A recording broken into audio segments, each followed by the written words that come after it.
Good morning. Good morning. Sun is shining, but all the problems from the past on the last couple of days have not gone away. Yeah. So we have a guest to this one introduce. this one is this one's a little bit different than the other ones.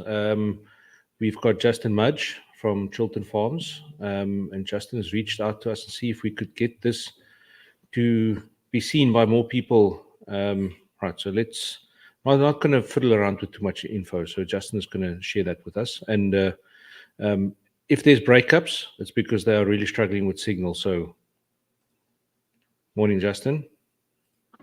Good morning. Yeah, and thanks very much for assisting me with this platform to hopefully reach out to the wider community and get informed about what's going on here in Vyeboom. Yep. Well, please tell us. Yeah, so for those that don't know, Vyeboom is the farming community that's sort of halfway between Villiersdorp and Grabo.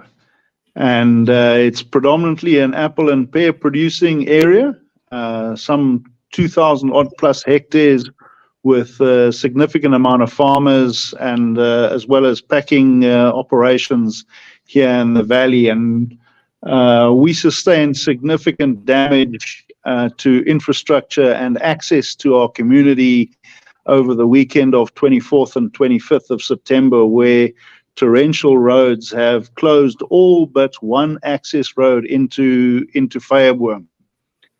So that's the R321 from Grabo. It's the pass, Franschhoek Pass. It's access from Caledon. It's the Van der Stel Road. And the only one that is open now is Worcester, although Caledon can be accessed, but via roadworks that are currently taking place on the Dryburg Road. And what, we're facing a looming crisis here. The town of Villiersdorp is also without power, and there's a significant informal settlement there that is against the slopes of the mountain that has also sustained massive damage. The village has no power, and the impact of this is that, of course, there's no water. And so we have a lot of people without water. We obviously have a lot of people without, as I said, power. But the banking system is also down. And so we're now back to a cash society, but you can't draw cash as the bank tellers also don't have power. So we're facing a humanitarian crisis that's, it's a little bit worrisome. And what really disturbs me is that we don't have and of course, one of the things that we experienced in the early days was that there was no communications either, because all our communication systems were wiped out. And so, I mean, we were down to pigeons with carrier pigeons and runners with a fork stick. I mean, it really was that primitive. So, and it just appears that the systems and communication systems, and even having a clear understanding of who to call and what to do in these disaster situations is not clear. Yo, so Wow. So what is the need for right now? Who needs to get to hear this? And basically anybody that's got a connection somewhere that knows somebody that could possibly help. Yeah, I mean, as I sit here, I see the messages coming in from WhatsApps and various other places. I'm just kicking any tree that I can find, and hopefully somebody falls out of it that can assist. I've got hold of the minister. I've tried to get hold of the Minister of Agriculture, Minister Meyer. His spokesman, Daniel Johnson, has been very helpful and has tried to put us in contact with disaster management.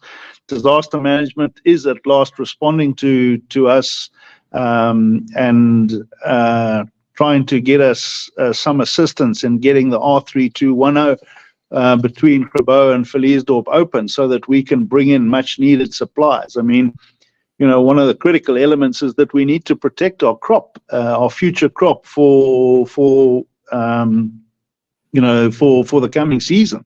it's a critical time now, and particularly after such a long wet period, we need to protect the crop, and so we need to be able to bring in agrochem. And I mean, yesterday I was at the bridge where you can walk across. They're allowing you to walk across, and guys were ferrying 25-liter cans backwards and forwards, to bring in agrochem. So we desperately need that R321 road open. It is completely safe. Under managed control, it will be safe to bring light vehicles across that bridge. We desperately need it open. I've been told that we're awaiting a contractor to be appointed so that they can operate a stop and go situation. We can't wait for that. We need the road open. Surely we've got people or provincial traffic that can assist us in opening it and controlling it until such time as a contract can be appointed. But, we need urgency. We need speed. So, yeah, it's critical. Fortunately, this morning, having lost my sense of humor and overutilized my assertive personality, have managed to get Eskom to bring at least one team in, or maybe multiple teams in from Caledon, and we're also mobilizing the farmers in the area to assist with observations on the power lines and communicate that through to the contact person at Eskom. So at long last, there is some action taking place. Well, now it's been almost 4 days since the flood. So you've been 4 days without any electricity. Is there any damage to the crops that you've got in cold storage and packing and all that kind of stuff? I'm going to call it a blessing of load shedding, but the vast majority of us now do have backup power stations in our facilities. But we're sucking diesel at thousands of liters per day to keep these cold stores running. It's not sustainable. Yeah, the thousands of liters of diesel will need to be replaced as well, and that will also need to come in via the roads. Yep. So I know the local co-op has run out of diesel because we can't get it in. So it's critical that we're able to bring in resources. We're going to need drinking water for the community, because particularly in Villiersdorp, because they have no water. They don't have the ability to pump it. They've had infrastructure damage. There's hectares and hectares of fruit that have been washed away in some of the worst affected areas. We've got farmers that are isolated on their farms, cannot get off their farms and won't be able to get off their farms for some time. We've got, orchards that we cannot access that are critically in need of chemical applications to protect us from fungi. And we need helicopters in to assist in spraying those areas to prevent disease. Otherwise, not only are we going to be picking up the bill for all the damage, but we won't have the wherewithal to do the repairs and the finances to effect the repairs. And in terms of insurance, is there anything covered? Yeah, I'm just asking in general, not you specifically. Yeah, there's obviously there are various forms of insurance, but exactly what people's policies will cover or won't cover. But I've in our case, we've triggered with as you obviously know, Eberabi. He was on your show earlier in the week speaking about insurance. But this is a business interruption trigger. This is not situation normal. Yeah, no. We've got blueberries that we need to deliver to the harbour and to the airport. They've got to go via Worcester, which is at least an extra 200 kilometers, 250 kilometers of travel that we have to do. We don't have an option. I received an email from one of our marketing agents saying that it's an extra 3,800 rand per container to export now that we have to go via Worcester. So that's money out of the growers' pockets. Jeez, like. Yeah. So for those that know the area, which is the affected area that you are struggling with? Is it that bridge on the way to Vyeboom that goes over the dam? Oh, I mean, I can send you an image, but it's on the R321 on the western slope of the Viljoens Pass, so just upriver of the Eikenhof Dam. That there was a significant wash away, and that Palmeet River Bridge, sustained. The bridge itself is okay, but that's on the Grabo side, yeah. Okay. Well, thank you very much. I mean, they've piled a heap of sand there to prevent vehicles from traveling. So, yeah. Oh, wow. Well, thank you for sharing with us. We really hope that you're going to get some help and assistance soon. If this goes out, there might be people who wish to respond. Can we share a telephone number or a helpline or something that they can contact to assist you guys in the area? If you give it to me, I can put it on the screen. I think what's really important is that we have a community liaison kind of organization called EGVV, which is Elgin, Grabo, Vyeboom, Villiersdorp. And that's really the right channel for any of these rescue efforts and help and assistance to be channeled through. I'm just the spokesperson here, and given what happened with the port strike last year, I'm in need of assistance to broadcast the message and the urgency of the message, because I guess social media is my friend in this case. But I would say that is the most relevant way to access and to provide communication into the community is the EGVV organization. Do you have a number for them that I can put it on here? I'm just sending it to you now. Here we go. It's Cloudy Skach is the person. Let me see. Have you got Cloudy's number? I only have the telephone fax number, and I have a cell phone number here. And maybe if you can just send us this person's contact detail, then we can add it on here. If you could, let me just quickly share it with you.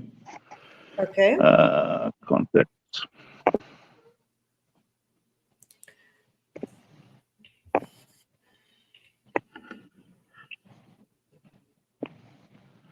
On its way to you, dear Walt. Okay, let me have a look.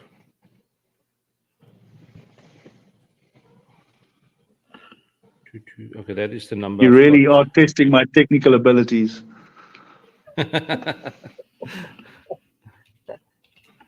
Yeah, it kind of leaves one without, you can't believe that in 2023 you can have a humanitarian crisis as that you've described. No electricity, no water, no money, and yeah, these people must really be struggling. So we really hope that that all the other issues will get sorted out as well. Really hoping for your sake, and we hope that this message gets out and that you get responses today. Yeah, I mean, I think we've finally triggered some action and some activity, and I realize that there are a lot of areas that are affected, but Vyeboom was getting zero attention, and for me that was Vyeboom and Villiersdorp were getting zero attention, and that was completely unacceptable for me. They were looking after the outlying areas, but we've got a vibrant community here that is providing employment for thousands of people. And those livelihoods are at stake, and we need to look after our people first and foremost. The rest of the stuff can be rescued and recovered, but if we don't look after them, then who will look after the farms? Yes, I think it's really critical that we bring in support for our communities, because they're as stranded as we are, and some of us have access to better resources. But on a farm worker level, they don't have the kind of resources to deal with these kind of crises, and we need to be there for them. Yeah, it's like yesterday, we were in the X Valley to document some of the stuff up there, and we've heard from Struis by Villiersdorp, X River Valley, road between Worcester and Robertson, and I literally saw on TikTok or Instagram or wherever 2 or 3 clips from Villiersdorp. So nobody has spoken about Villiersdorp area at all that I've heard of. Yesterday when we spoke was the first time. Yeah, we've had such intermittent opportunity, and I mean, I said to my team, no photographs, no videos, just send text message, because we're constrained. We don't have power, we don't have electricity, we don't have, we're resource threatened. So let's share the videos and the photos of the damage later. Right now, let's focus on making sure everybody's okay and transmitting just the essential. But that's very sensible. Better today. Yeah, but it's not as sensationalistic, which of course is what makes things exciting. Okay. Is there anything else you would like to share? I mean, I think I think we've covered it. We need to get normalcy back to, or a semblance of normalcy back to the Vyeboom area. We critically need to have our access roads opened as quickly as possible or secured so that we can have limited traffic through. But what I would hate to hear is that somebody can't get to medical attention because they cannot get out of the valley. That would be a tragedy. We've already lost 3 lives in the valley. We don't need to lose any more. Gosh, so sorry to hear that. That is just awful. Well, we're really hoping this message will get out, and we'll put this out on all the media that we can, and get back to us and keep us posted on how things are going. Let us know, because we can include that as a follow-up. Yeah, I really will appreciate the coverage. Thank you. And we, like Louis said, we really hope that this does make a difference. And yeah, we've tried our very best with this. Awesome, thank you. And we'll follow up with you, and we're really keeping our fingers crossed and praying that you're going to get the support that you require. Best of luck. Thanks very much. Thank you. Cheers. So there's not cheerio. Just wait. We'll chat to you afterwards. Right. So I think that's enough news for today from that. So let's wrap it up. Are we done? Yeah. Yep. Just hold on. I'm just ending it off here. Scary stuff.